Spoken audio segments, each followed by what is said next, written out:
Imagine winning NASCAR's biggest prize, and then disappearing like you never existed. That's exactly what happened to the youngest champion in NASCAR history. This story isn't about Dale Earnhardt or Jeff Gordon. It's about a 23-year-old kid who shocked the racing world, won the title, and then vanished so completely that even NASCAR itself pretends he never existed. Stick around, because by the end, you'll see how a champion went from the top of the mountain to being erased from the sport's memory. Bill Rexford. If you've never heard that name before, you're not alone.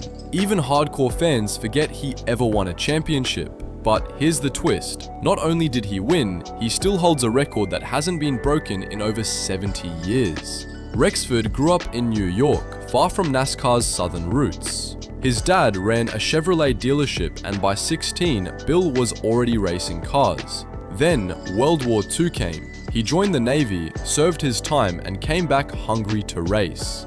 In 1950, at just 23 years old, he went full-time in NASCAR's new Grand National Series, the same series that would later become the Cup Series. He wasn't supposed to be the champion.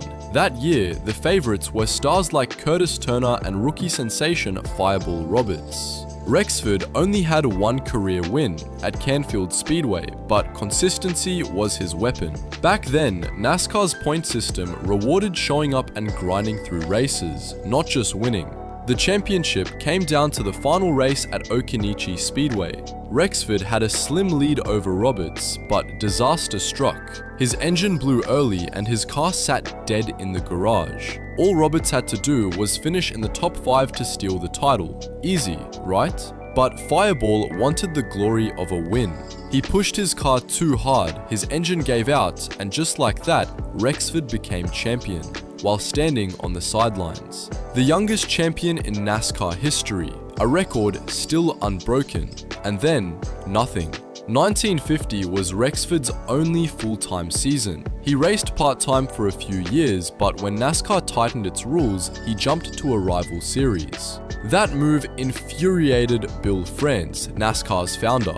France banned Rexford, fined him $1,000, and Rexford refused to pay. At 29, he quit racing for good. After that, he disappeared. He moved to Arizona, started a trucking business, and never looked back. When NASCAR celebrated its 50 greatest drivers in 1998, Rexford wasn't on the list. When the Hall of Fame opened, every eligible champion was inducted, except him.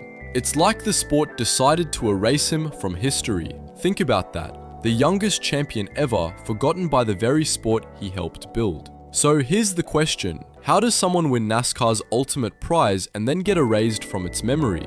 That's the mystery of Bill Rexford, the champion who vanished. And if you thought this story was wild, wait until you see what happened to another champion who won the title.